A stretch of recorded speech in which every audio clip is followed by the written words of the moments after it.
संतप्त मानस शांत हों, जिनके गुणों के गान में बेवर्धमान महान जिन विचरें हमारे ध्यान में। 10 लक्षण महापर्व आरंभ हो रहा है और अब इस बाकी आगे के 10 दिनों में अपन 10 धर्मों की विस्तार से चर्चा करेंगे। पहला दिन है ना, तो सामान्य पर्व क्या किसे कहते हैं, 10 लक्षण पर्व का क्या तात्पर्य है, क्या अर्थ है, थोड़ा 5 मिनट 10 मिनट इसके बारे में बताएंगे। फिर उत्तम क्षमा के बारे में बताएंगे। उत्तम क्षमा का विषय अपने आप में बहुत बड़ा है, कुछ शेष रह जाएगा तो कल मार्दव धर्म के दिन एडजस्ट करेंगे। इस तरह 2-3 दिन में फिर शेष रह जाएगा तो आर्जव धर्म के दिन एडजस्ट करेंगे। इस तरह इन 3 दिनों में हम 3 धर्मों का स्वरूप आपको बहुत अच्छी तरह बता देंगे। ये 3 धर्म आपस में एक से भी हैं, आपस में परस्पर संबंधित भी हैं, तो उनकी चर्चा अपन यथावत करेंगे। पर्वों की चर्चा जब भी चलती है तो उनका संबंध इस लोक में खाने पीने और खेलने से जोड़ा जाता है। रक्षाबंधन के दिन क्या खाया जाता है, क्या खेला जाता है, दिवाली के दिन क्या खाया जाता है, क्या खेला जाता है, ऐसी प्रकार होली। माने हम इन पर्वों का संबंध खाने और खेलने से जोड़ते हैं। लेकिन ये 10 लक्षण महापर्व, अष्टान्न का महापर्व ऐसे पर्व हैं कि जिनका खाने और खेलने से संबंध नहीं है, बल्कि खाना और खेलना त्यागने से संबंध है।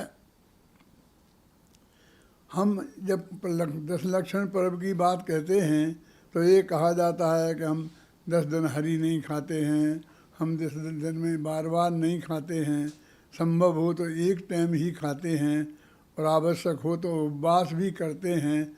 इस तरह एक खाना खेलना त्यागने की चीज़ है। धर्म का स्वरूप समझते हैं, विद्वानों से समझते हैं, खुद स्वाध्याय करके समझते हैं, भगवान की पूजन करते हैं, भक्ति करते हैं। तो इस तरह ये हमारा पर्व धार्मिक पर्व है। एक खाने और खेलने का पर्व नहीं, बल्कि खाना और खेलना त्यागने का पर्व है। पर्व 2 प्रकार के होते हैं, एक त्रैकालिक और एक तात्कालिक। त्रैकालिक माने क्या कि जो हमेशा होते हैं। ऐसे जो पर्व हैं जो कभी हमेशा, जैसे 10 लक्षण महापर्व, उनमें से ही है कि जो अनादि से होता आया है और अनंत काल तक होता रहेगा। अष्टान्न का पर्व भी ऐसा ही पर्व है जो त्रैकालिक पर्व है। और कुछ होते हैं तात्कालिक। तात्कालिक माने जो किसी घटना विशेष से या किसी व्यक्ति विशेष से संबंध होते हैं।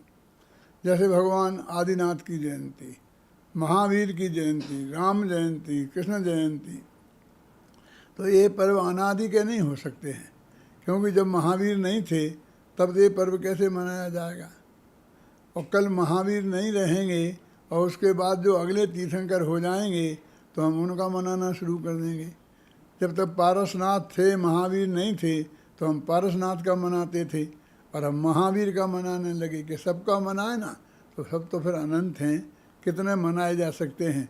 दिन तो 365 ही होते हैं, फिर रोज़ाना पर्व ही मनाते रहेंगे क्या।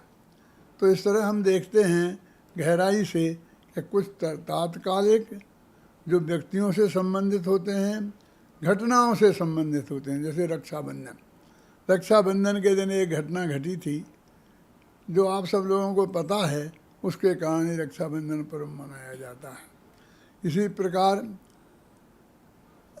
जैसे कि ये दीपावली है, तो भगवान महावीर का निर्वाण हुआ था, वो भी एक घटना है ना, तो उसे हम घटना से संबंधित पर्व कहते हैं।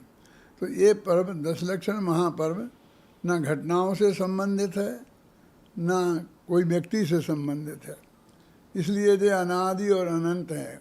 कुछ लोग कहते हैं कि 10 लक्षण पर्व के आरंभ होने की भी कथा शास्त्रों में लिखी है। वो जो कथा लिखी है वो हर युग में एक कैसे आरंभ होता है, वो युगारंभ की कथा है, परमारंभ की कथा नहीं। फिर तो हर युग में अलग अलग वही की वही घटना फिर घटती रहती है ना। इसलिए ये पर्व दशलक्षण महापर्व अनादि का है और अनंत काल तक रहेगा, क्योंकि ये उत्तम समाधि 10 धर्मों से संबंधित है। ये 10 धर्म आत्मा के कल्याणकारी अनादि से हैं और अनंत काल तक रहेंगे। इसलिए ये अनादि है और अनंत है, ये सार्वजनिक है, क्योंकि उत्तम क्षमा मार्दव सभी का हित करने वाले हैं। ऐसा थोड़ी है गुस्सा अकेला जैनियों के लिए नुकसान करता है और अजैनियों के लिए फ़ायदा करता है। उत्तम क्षमा की आवश्यकता के लिए जैनियों को है और अजैनियों को नहीं है, किसी दूसरों को नहीं है, सभी को है। इसलिए ये सार्वजनिक है और सार्वभौमिक है। सार्वभौमिक क्यों है? क्योंकि हिंदुस्तान वालों को तो क्षमा चाहिए, अमेरिका वालों को नहीं चाहिए। उन्हें सुख शांति नहीं चाहिए, उन्हें भी चाहिए। तो दुनिया में जहाँ भी जीव रहते हैं, जो मनुष्य रहते हैं, उन सभी को उत्तम क्षमा मार्दव आदि धर्मों की ज़रूरत है और क्रोध आदि पदार्थों भावों के त्याग करने की ज़रूरत है।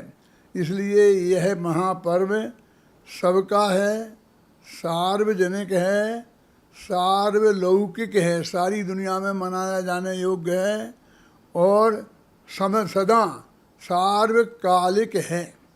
भले ही कोई मनाए कोई न मनाए, भले ही कहीं मनाया जाता हो कहीं नहीं मनाया जाता हो, वो कहीं मनाया जाता है कि नहीं, कोई मनाता है कि नहीं, इसकी वजह से नहीं है। वो अपनी प्रकृति से सार्वजनिक है, क्योंकि सबका हित करने वाला है ना, वो सारी दुनिया का हितकारी है। इसलिए प्रकृति से सार्वभौमिक है, वो सब लोगों का कल्याण करने वाला है, इसलिए अपनी प्रकृति से सार्वजनिक है। ऐसा ये महापर्व दशलक्षण महापर्व आरंभ हो रहा है और वो आत्मा के 10 प्रकार के जो भाव हैं उनसे संबंधित है। इसलिए सब जीवों का कल्याण करने वाला पर्व है। देखो, घटनाएं कितनी भी महत्वपूर्ण क्यों ना हो, व्यक्ति कितने ही महत्वपूर्ण क्यों ना हो, आखिर बासी पड़ती हैं। जब ये रक्षाबंधन की घटना घटी, बहुत महत्वपूर्ण घटना थी, तो उससे संबंधित पर्व मनाया जाने लगा और आज तक मनाया जा रहा है। यदि इससे बड़ी घटना घट जाएगी तो हम इसे छोड़ के उसे मनाने लग जाएंगे। आदिनाथ तो महावीर बहुत महान पुरुष थे, लेकिन उसके बाद उन्हीं जैसे और महापुरुष हो जाएंगे तो हम उनका मनाने लगेंगे, इनका बंद कर देंगे। अभी हम 24 जनवरी का हम कहाँ मनाते हैं। इसलिए व्यक्ति से संबंधित, घटना से संबंधित कोई भी जो पर्व है वो महान नहीं हो सकता, वो सार्वजनिक नहीं हो सकता, सार्वकालिक नहीं हो सकता। ये पर्व बरस में 3 बार मनाया जाता है। अभी भादों सुदी पंचमी से और चतुर्दशी तक, फिर चैत्र में और माघ में, उन 2 महीनों में भी ये मनाया जाता है, इन्हीं तिथियों में। लेकिन अभी हम देखते हैं सारे विश्व में ये भादों वाले को ही ज़्यादा महत्व मिला हुआ है और उन 2 को लोग जानते भी नहीं हैं, और कुछ जानते भी हैं तो मनाते नहीं हैं, मनाते भी हैं तो उंगलियों पर गिनने लायक लोग। क्यों हुआ ऐसा? इसकी गहराई में हम जाकर देखें तो हमें स्पष्ट मालूम पड़ता है कि ये बरसात के दिन लोगों को, गृहस्थों को फुर्सत के दिन हैं। माघ का महीना और चैत का महीना ये तो व्यापार के, धंधे के, खेती के, इन सब के दिन हैं। वहाँ इन कामों में सबको उलझना पड़ता है।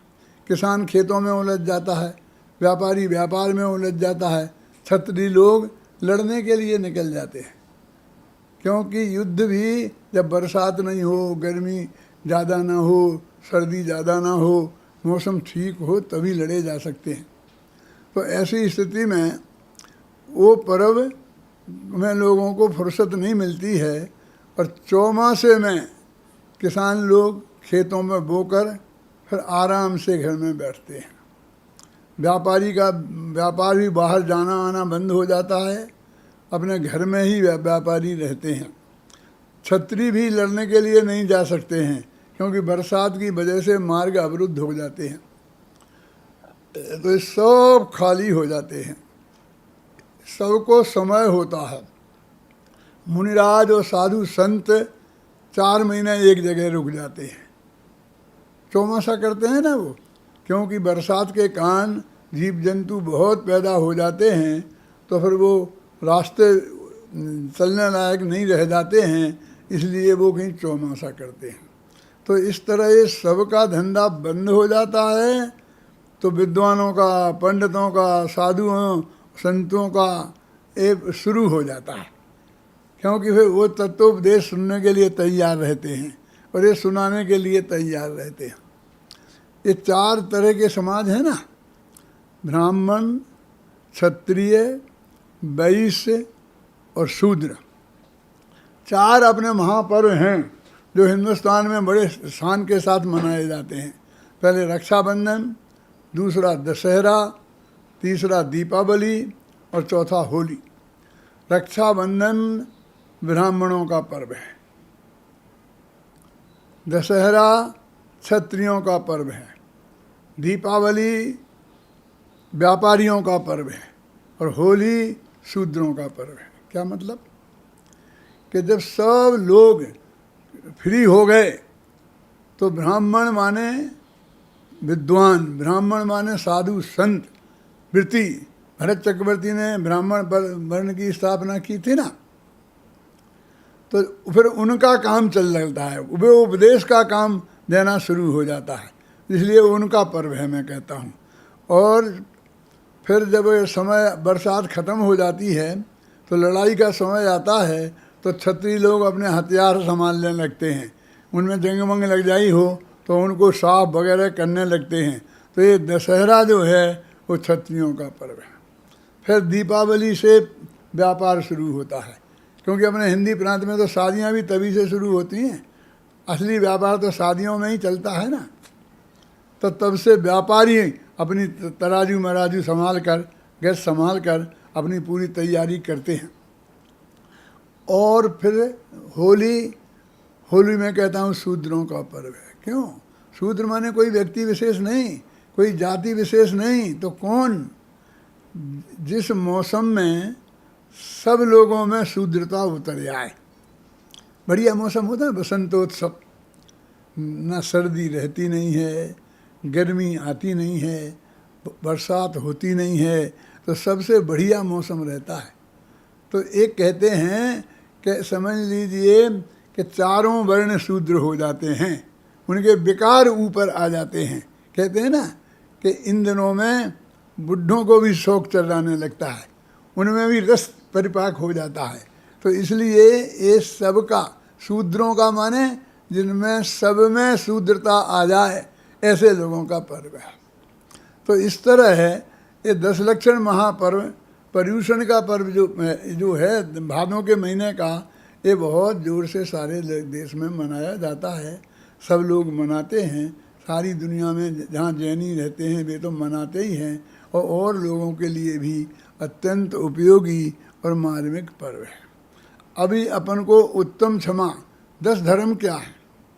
वास्तव में ये 10 धर्म नहीं है, धर्म तो एक ही है। उस धर्म के 10 लक्षण हैं। इसलिए मैं तो अपनी किताब का नाम है ना ये, इसका किताब का नाम ही धर्म के 10 लक्षण ये रखा है कि धर्म एक है और उसके लक्षण 10 हैं। लक्षण माने क्या? कोई बीमार होता है ना, डॉक्टर के पास जाता है तो उसे वो देखता है, तो क्या देखता है? उसके लक्षण देखता है। वो पूछता है तुम्हें सर्दी लगती है, तुमको कपकपी छूटती है, तुमको ऐसा, माने तुम्हें क्या लक्षण प्रकट होते हैं, उन लक्षणों से वो निर्णय करता है कि बीमारी क्या है। ऐसे ही जब कोई आदमी धर्मात्मा होता है, धर्म उसके अंदर में प्रकट होता है, तो उसको जो लक्षण प्रकट होते हैं उन्हें वे 10 होते हैं। माने वो क्षमा धर्म प्रकट होता है, मार्दव माने निर्माणता होती है उसके जीवन में, वो छल कपट नहीं करता है, वो लोभ नहीं रखता है, वो सत्य का आश्रय ग्रहण करता है। तो इस तरह से ये 10 लक्षण उसके अंदर में प्रकट होते हैं। इसलिए धर्म के ये 10 लक्षण हैं। धर्म तो एक ही है, और वो क्या है? वस्तु का स्वभाव, और स्वभाव के आश्रय से जो निर्मल पर्याय प्रकट होती है उसको धर्म कहते हैं। उस स्वभाव पर्याय को धर्म कहते हैं। लेकिन उनको हमने 10 भागों में बांटा, और अनेक भागों में भी बांट सकते हैं। 12 भावना के रूप में भी हम व्यक्त करते हैं, और भी कई तरीके से। तो ये 10 धर्म के लक्षण क्या हैं, उनके बारे में अपन को चर्चा करनी है। जब धर्म की चर्चा चलती है तो सब लोग नकारात्मक बात ही करते हैं। कहते हैं क्रोध नहीं करना क्षमा है, मान नहीं करना मार्दव है, छल कपट नहीं करना आर्जव है, लोभ नहीं करना शौच है। तो सब में नहीं करना है, नहीं करना है। हिंसा नहीं करना अहिंसा धर्म है, झूठ नहीं बोलना सत्य धर्म है, चोरी नहीं करना अचोरी धर्म है, व्यभिचार नहीं करना ब्रह्मचर्य धर्म है, और परिग्रह नहीं जोड़ना अपरिग्रह धर्म है। तो इस तरह है, जितने धर्म की चर्चा करते हैं वो सब नेगेटिव करते हैं। तो धर्म क्या नकारात्मक है? धर्म का कोई पॉजिटिव सकारात्मक स्वरूप नहीं है। धर्म को हम सीधा नहीं समझा सकते हैं। हम ऐसा क्यों नहीं बोलते हैं कि उस क्षमा का अभाव क्रोध है, मार्दव का अभाव मान है, आर्जव का अभाव मायाचार है, शौच धर्म का अभाव लोभ है? ऐसा नहीं समझाता है कोई। समझाएगा भी तो किसी की समझ में नहीं आएगा, क्योंकि एक सिद्धांत है कि जिस चीज़ को लोग समझते हैं उसके आधार पर जिसे नहीं समझते हैं उसे समझाया जाता है। ये क्रोध मान माया लोभ आत्मा के सुपरिचित विभाव हैं। इन्हें आत्मा बहुत अच्छी तरह जानता है। जब हम कहते हैं क्रोध मत करो तो कोई नहीं पूछता क्रोध किसे कहते हैं। यदि हम ये कहते हैं क्षमा धारण करो तो कहते क्षमा क्या चीज़ है। यानी क्रोध से सब परिचित हैं। लोग कहते हैं परिचित हैं, हम तो करते भी जम के हैं। माने उसके करने में भी ये पूरी तरह माहिर है। इसलिए क्रोध को समझाने की, क्रोध की कई बात आएगी तो उसे हम पॉजिटिव ही समझाएंगे, नेगेटिव नहीं समझाएंगे। क्षमा का अभाव है उसे कहेंगे। जब आँखें लाल हो जाती हैं, गुस्सा आ जाता है, दूसरे का हम बुरा करने का भाव करते हैं, मुँह से गालियाँ बकने लगते हैं, मारने को दौड़ते हैं, तो क्रोध को हम पॉजिटिव समझाते हैं। मान है तो वो आदमी अकड़ जाता है, सीधे मुँह बात नहीं करता है।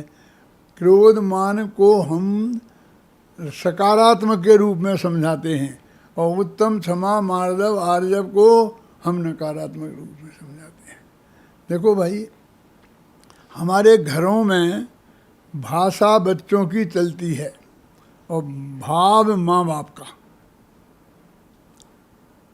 यदि हम बच्चों की भाषा में नहीं बोलें तो बच्चा समझेगा ही नहीं।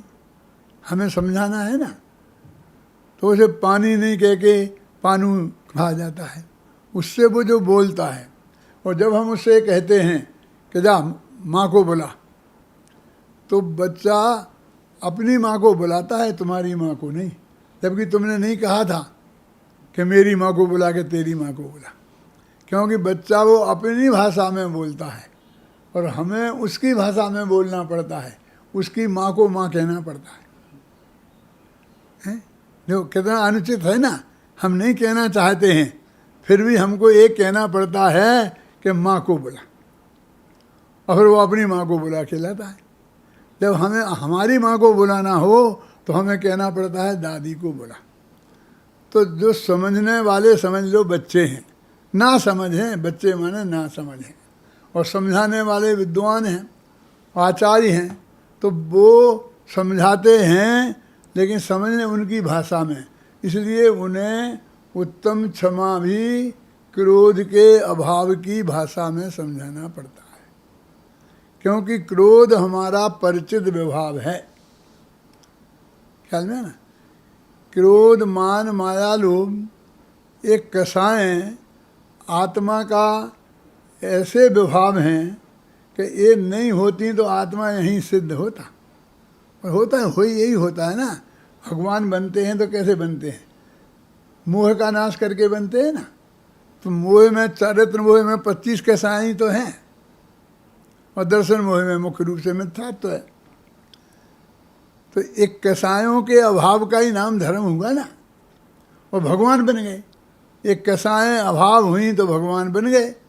तब जब भगवान बन गए फिर भी धर्म नहीं होगा क्या? हो ही जाएगा ना धर्मा।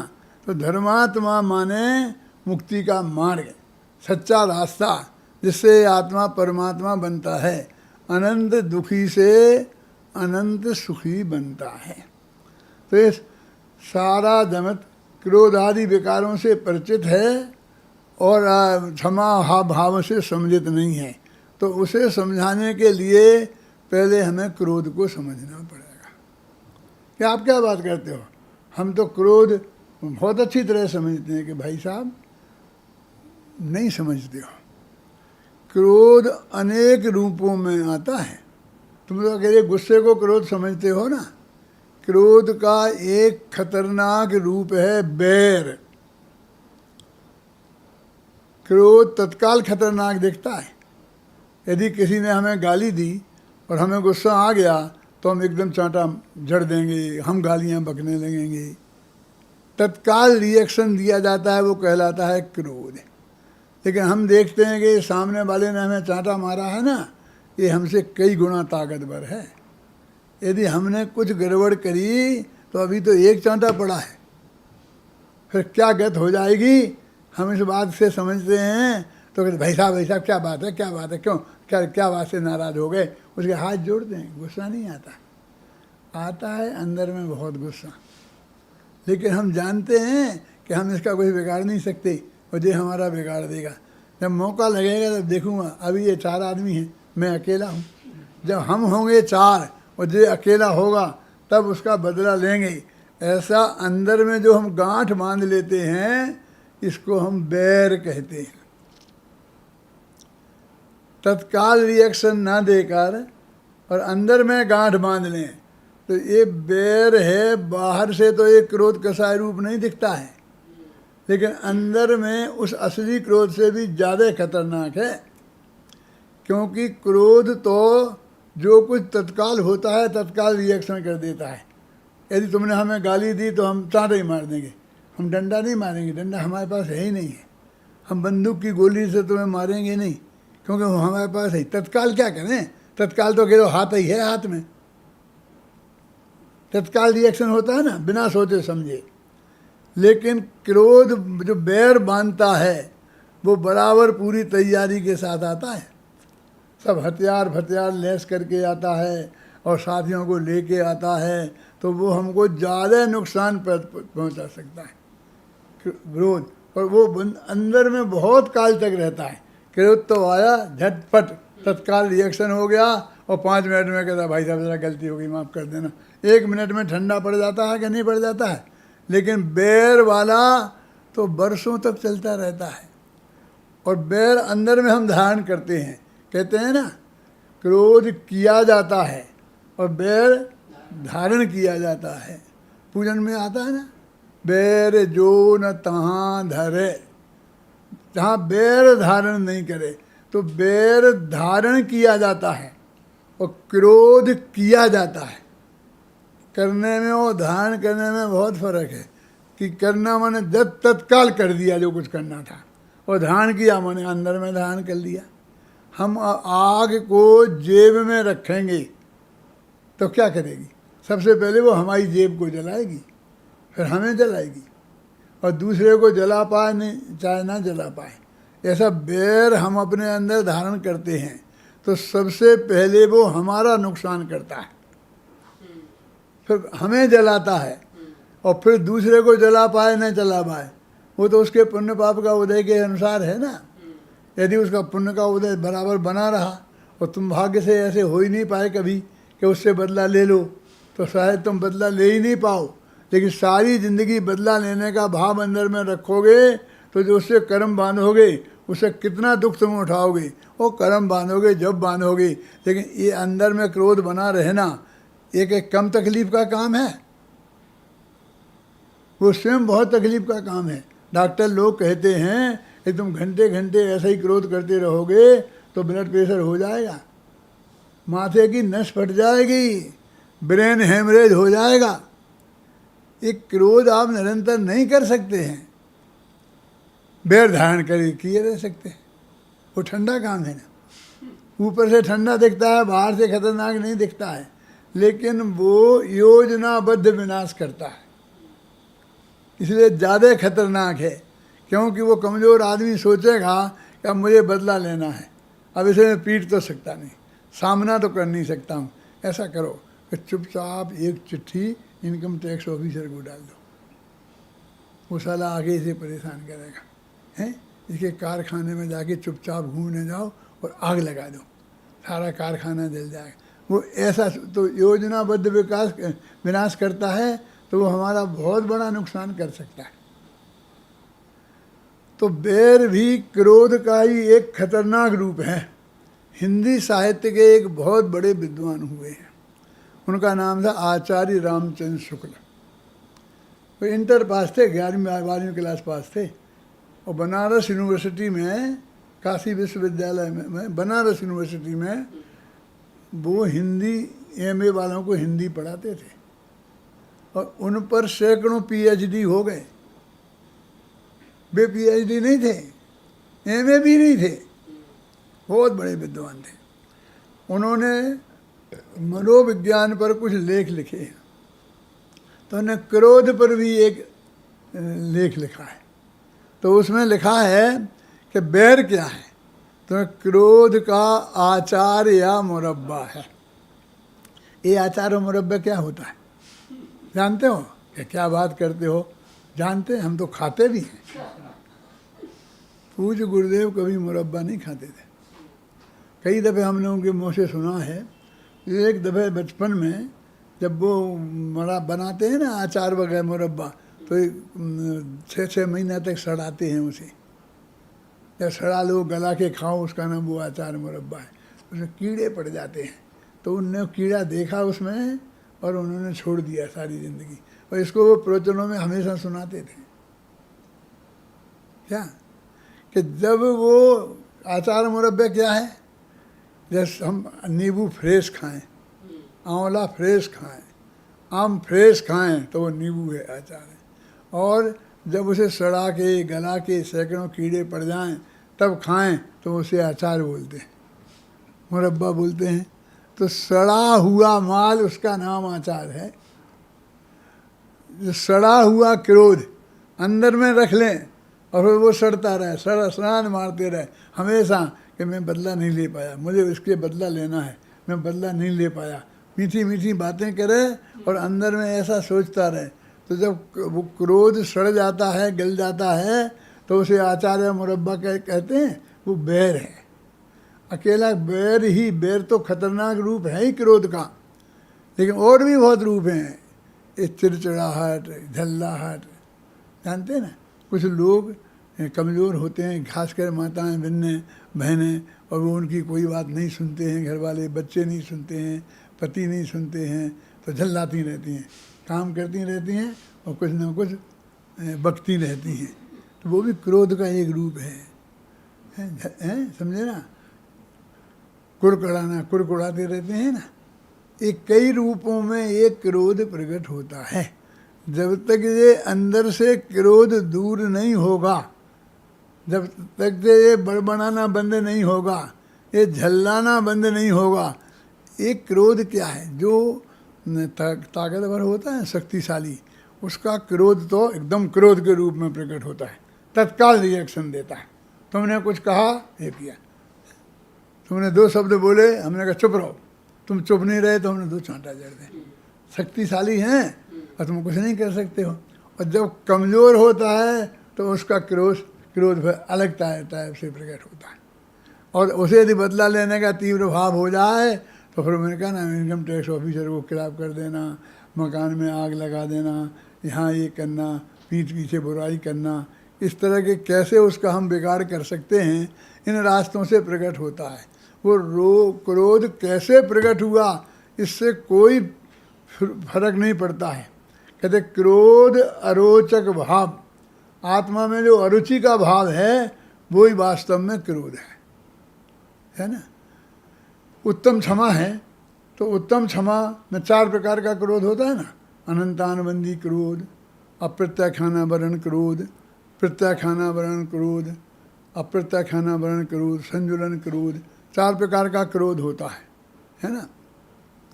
तो संजुलन क्रोध है वो मुनि धर्म को रोकता है। प्रत्याख्यानावरण क्रोध है वो भी हमें नग्न दिगंबर मुनि नहीं होना। जो संजुलन क्रोध है वो हमें केवल ज्ञान को रोकता है, पूर्ण वीतरागता को रोकता है, ये हमारे अनुवृत्त महावृत्तों को रोकता है। अप्रत्याख्यानावरण अनुवृत्तों को रोकता है और अनंतानुबंधी के साथ सम्यक दर्शन को रोकती है। मिथ्यात्व के साथ अनंतानुबंधी कैसा है, तो अनंतानुबंधी माने अनंत अनुबंध। अनंत अनुबंध माने क्या कि देखो कि कोई मेरी बुराई करेगा तो मेरे से बुरा नहीं समझना। मैंने जैसे उसको निकाल दिया ना, तुम भी समझ लो, तुमने गड़बड़ की तो तुम्हें भी निकाल दूंगा। तो ये हमने उसको मल्टीप्लाई किया ना, माने जो हमने एक के प्रति किया उसका अर्थ है वैसी परिणति जो दूसरा करेगा उसके प्रति हम ऐसा ही करेंगे। तो दूसरा माने 1-2 नहीं, जो भी करेगा, जो ऐसा करेगा मैं उसको स्मारक में नहीं रहने दूंगा, ऐसा बोलता है। अनंतानुबंधी का क्रोधी है? तेरा है स्मारक, तू कल कहेगा कि मैं उसे भरत क्षेत्र में नहीं रहने दूंगा, 6 खंड में मेरा राज्य है। आज तू समझता है कि स्मारक में मेरा राज्य है तो स्मारक में नहीं रहने दूंगा। कल कहता है कि 6 खंड में नहीं रहने दूंगा, और कल तेरा बस चले तो कैसे दुनिया में नहीं रहने दूंगा, तो कहाँ भेजेगा? मोक्ष में भेजेगा। माने अनंत, एक से नहीं अनंत से वो उस टाइप का अनुबंध करता है, वो उसकी अनंतानुबंधी के साथ है, मल्टीप्लाई करता है। इसे सहज भाव से अपने भगवान आत्मा की अरुचि वास्तव में अनंतानुबंधी क्रोध है। जब कोई किसी पर गुस्सा होता है और वो उसे क्षमा नहीं करता है तो क्या होता है आप समझते हो? वो उससे बोलता नहीं, वो उससे बात नहीं करता है, वो उसकी शक्ल नहीं देखना चाहता, यही होता है ना। एक बच्चे से उसका पिता नाराज हो गया, क्यों? किसी ने कहा कि ये जुआ खेलता है, ये करता है, ऐसा करता है, वैसा करता है, और उसके पिता को बहुत भड़का दिया। तो वो एकदम गुस्सा हो गया। वो घर पे आया तो कहा निकल जा मेरे घर से, और उसे घर से निकाल दिया। कहा मेरे को कभी शक्ल नहीं दिखाना, और अखबार में निकाल दिया, इससे मेरा कोई संबंध नहीं है, इसे कोई कर्जा देगा तो मैं उसे देने का जिम्मेवार नहीं, क्योंकि उस पर अनंत गुस्सा आ रहा था। अनंत क्रोध आए तो क्या कर सकता है? वो हिंदुस्तान में से तो निकाल नहीं सकता था, अपने घर से ही निकाल सकता था, तो निकाल दिया। अभी देखना कि वो निकाल दिया, अभी इतने से काम नहीं चलता है। फिर उसके बारे में बात नहीं, पत्नी उससे कहती है कि वो तुम बच्चा का जरा कहीं क्या पता खाया होगा कि नहीं खाया होगा, उसकी बात मत कर। वो उसके बारे में पत्नी की बात भी नहीं सुनना चाहता। उसका दोस्त आया, उस दोस्त ने कहा कि चाचा जी मुझे आपसे एक बात करनी है। हाँ भाव बोलो बोलो, क्या है? तुम बहुत दिन से आए ही नहीं, आजकल आते ही नहीं हो, क्या बात है? क्योंकि वो दोस्त नहीं था घर में तो वो आता नहीं था। क्या बात है? आओ आओ। रमेश की अम्मा चाय बनाना, थोड़ा नाश्ता लाओ, सुरेश आया है। उसे प्रेम से बुलाते हैं, चाय पानी बुलाते हैं, सब व्यवस्था करते हैं। फिर वो कहता है कि चाचा जी मैं आपसे ये कहने आया हूँ कि जो आपका लड़का रमेश है उसने जो आप समझते हो वैसी गलती, उसकी बात मत करना, और जो बोलना है बोल, और तुझे क्या चाहिए वो बोल, उस नालायक की बात मत करना, उसकी बात नहीं सुनना चाहता। फिर वो थोड़ी देर बाद फिर कहता है, चाचा जी मेरी एक मिनट तो सुन लो, 1 मिनट तो सुन। कह दिया कि नहीं सुनना नहीं सुनना, नहीं मानेगा तू, निकल जा, और उसे धक्का मार के निकाल देता है। वो पत्नी नाश्ता लेके आती है, चाय लेके आती है, कहाँ गया, कि साले को मैंने निकाल दिया। क्यों? क्योंकि वो रमेश की बात करता था। देखो, वो किसी की बात करे तो नहीं सुनना, वो जिस पर गुस्सा है उसकी नहीं सुनना, कोई उसकी बात करे तो उसके नहीं सुन। यहाँ होता है हमारा कि हमने तुम्हें निकाल दिया, नाराज़ हो गए, फिर कोई आगे सिफारिश करता है, कभी ऐसा नहीं है, अरे वो गलती अब नहीं करेगा, ऐसा नहीं करे। देखो, उसकी बात मत करना, और कुछ बोलना हो तो बोलो, हम उसके बारे में नहीं सुनना चाहता। तो जिन लोगों को आत्मा से इतनी अरुचि है कि वे आत्मा के बारे की तरफ देखना पसंद नहीं करते हैं, आत्मा की बात सुनना पसंद नहीं करते हैं, जो आत्मा की बात करे उसे सुनना पसंद नहीं करते हैं, यदि जो नहीं माने तो उसे निकाल देना चाहते हैं। हमारा क्या बैर विरोध है इन आत्मा की अरुचि वालों से? वे हमारे काय के शत्रु बन गए हैं। हम यही तो है कि हम आत्मा की बात करते हैं, क्या आत्मा फात्मा लगा रखा है। ऐसे बोलता है जैसे सीधी जिन्ना की बहन आ गई हो, है ना वो फातिमा। फातिमा जिन्ना थी, नाम सुना? जो जिन्ना था ना पाकिस्तान का गांधी हेड, समझ गए ना, तो उसकी बहन का नाम था फातिमा, और उसकी पत्नी का स्वर्गवास हो गया था, और वो बहन ही उसकी सारी संभाल करती थी, और वो बहुत अपने साथ उसे प्रेम से रखता था। इसलिए सारी दुनिया जानती थी कि जिन्ना और फातिमा जिन्ना। जिन्ना तो उसके बाप को गोत्र होता ना, ऐसा गोत्र था। तो ऐसे बोलता है, आत्मा फातिमा मैं कुछ नहीं जानता हूँ। मेरे के अंदर अपन को जब भी गुस्सा आता है तो अपन इस तरह बोलते हैं ना, उल्टा, जलमल मत लाओ, हैं भगवान की पूजा करना है, जलमल भर लिया कि नहीं, उसे होश नहीं है कि मैं क्या बोल रहा हूँ। तो ऐसा उल्टा बोलने की जो आदत है, तो इस तरह से ये बोलता है, अत्यंत अरुचिपूर्वक। ये अरुचि की द्योतक है, और अरुचि का नाम वास्तव में क्रोध है, अनंतानुबंधी क्रोध है। तो जिन्हें आत्मा से अरुचि है, इस जीव ने दूसरों को तो कई बार माफ़ किया, इतना से इतना नाराज़ हो जाए, फिर आखिर में हाथ पैर जोड़ ले, पैर पड़ ले, कुछ कर ले, भविष्य में मैं ऐसी गलती नहीं करूँगा, तो माफ़ करते भी देखे जाते हैं ना लोगों को। दूसरों को तो अनंत बार माफ़ किया, और दूसरों से कई बार माफ़ी भी मांगी, लेकिन इसने अपने आत्मा को आज तक माफ़ नहीं किया। कि कैसे जाना कि तुमने माफ़ नहीं किया? कि जो हम जिसके क्रोधित होते हैं और हम जिसे माफ़ नहीं करते हैं, उससे बात नहीं करते हैं, उसकी शक्ल नहीं देखना चाहते हैं। पवनत जय की बात सुनी है ना? पवनत जय माने हनुमान जी के पिताजी, समझे ना? जब वे जवान थे, शादी वादी नहीं हुई थी, एक लड़की को देखकर मोहित हो गए। ऐसे मोहित हो गए कि बेहोश हो गए। बेहोश पड़े थे, लोग उन्हें दौड़ के लाए, उनके पिताजी को बुला के लाए, है ना? पिताजी को बुला के लाए तो पिताजी आए, उन्होंने कहा बेटा क्या है क्या है? कि अंजना अंजना अंजना। ये क्या बात करता है अंजना अंजना? चल खाना वाना खा के फिर बात करेंगे। नहीं नहीं, पहले अंजना फिर खाना। क्यों? आज कोई लड़का ऐसा करे तो उसके बाप कैसा व्यवहार करेंगे, सोचो आप। नो धापड़ मारूंगा, क्या अंजना अंजना लगा रखा है ना? लेकिन वो बहुत सज्जन थे, उनने समझाया कि कोई बात नहीं है, अंजना से शादी करना है तो कर लेना, अपन बहुत बड़े राजा हैं, तुम बहुत होशियार लड़का है, और वो साधारण राजा हैं, और वो अपन प्रस्ताव भेजेंगे तो 1 मिनट में हाँ हो जाएगी। चिंता क्यों करता है कि नहीं, पहले शादी पहले शादी। आखिर क्या हुआ, हो गई सगाई, हो गई बात पक्की हो गई। अब तो समय, शादी में समय तो लगेगा, लेकिन भाई साहब को चैन नहीं पड़ी।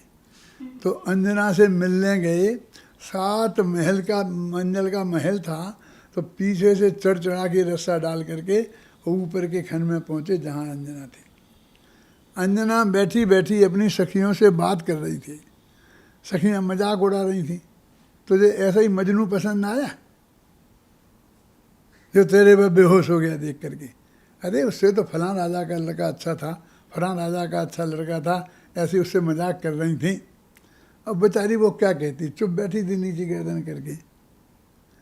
ये सुन रहा था कि वो निंदा कर रही हैं इसकी और लोगों की प्रशंसा कर रही हैं, और ये चुपचाप सुन रही थी। गुस्सा आया, इसे जवाब देना चाहिए कि नहीं सबसे बढ़िया वो ही है। क्या ये जवाब नहीं दे रही है, मेरी निंदा सुन रही है, अब मैं इससे शादी नहीं करूँ। 1 मिनट में बेहोश हो गया था, शादी करूँगा। 1 मिनट में कहता अब मैं नहीं करूँगा। क्या क्या हालत है देखो। फिर सोचता है इससे मैं शादी नहीं करूँगा तो ये तो उन राजकुमारों से शादी कर लेगी, मौज उड़ाएगी और मैं रह जाऊँगा। शादी कर लूँगा और शादी करके छोड़ दूँगा, क्योंकि लड़कियाँ शादी करने के बाद दोबारा नहीं करती थी ना, अब तो धीरे धीरे करने लग गई हैं। क्यों? तो इसलिए इसे मैं इतनी तकलीफ़ दूँगा।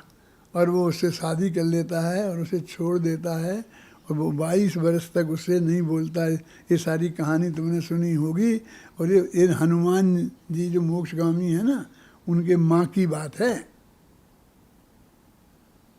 तो इतना क्रोध, समझ गए ना, कि उससे बात नहीं करना, उसकी शक्ल नहीं देखना 22 वर्ष तक। और जब वो क्रोध थोड़ा डाउन हुआ तो वो जंगल में से कहीं युद्ध में गया हुआ था, वहाँ से आया और रात में उसको मिल को आ गया। क्या है ये हालत, क्या है समझ लो आप। तो अनंत क्रोध का मतलब क्या है? ये भगवान आत्मा के प्रति ऐसा जो क्रोध होना, उसका नाम अनंत क्रोध है। जब वो जाता है तो उत्तम क्षमा प्रकट होती है। वो किसके? अपने आत्मा के प्रति, दूसरों को माफ़ करने से नहीं। पूज्य गुरुदेव श्री फरमाते थे कि इस आत्मा ने दूसरों को तो कई बार माफ़ किया, लेकिन अपने आत्मा को माफ़ नहीं किया। कि अपने आत्मा को माफ़ कैसे किया जाता है? कि उसकी सुध लेना, उसे देखना, उसे जानना, उसके बारे में समझना, उसके बारे में चर्चा करना, बात करना, यही उसे माफ़ करना है। उसे और कुछ नहीं चाहिए। तुम्हारे हाथ नहीं जुड़वाना है कि तुम हाथ जोड़ के माफ़ी मांगो। तो जब तक हम आत्मा दूसरों को माफ़ करेंगे और अपने आत्मा को नहीं माफ़ करेंगे तो उत्तम क्षमा धर्म प्रकट नहीं होगा।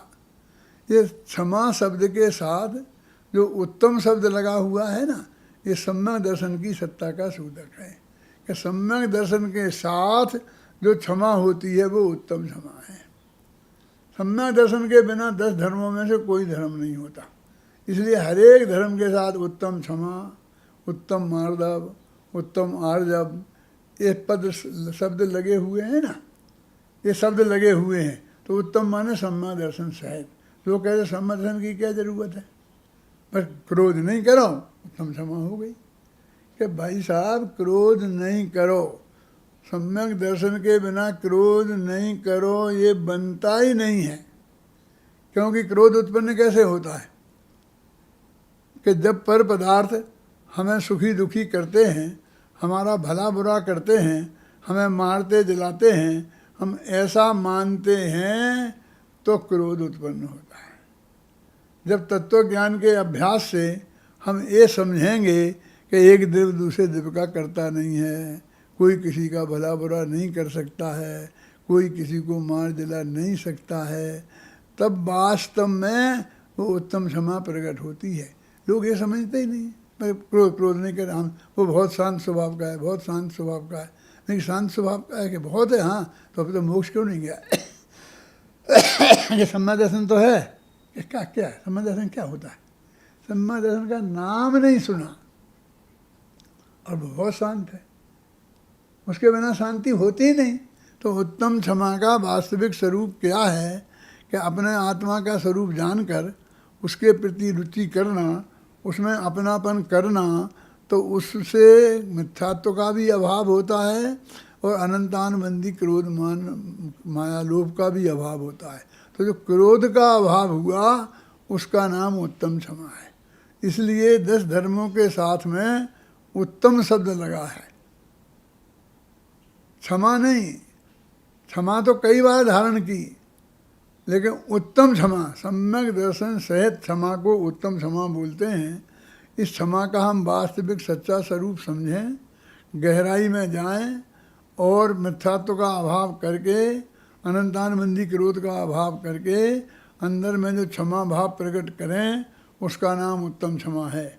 ऐसी उत्तम क्षमा प्रत्येक आत्मा अपने अंदर में प्रकट करके अनंत सुखी हो, इस मंगल भावना के साथ मैं अभी की बात समाप्त करता हूँ।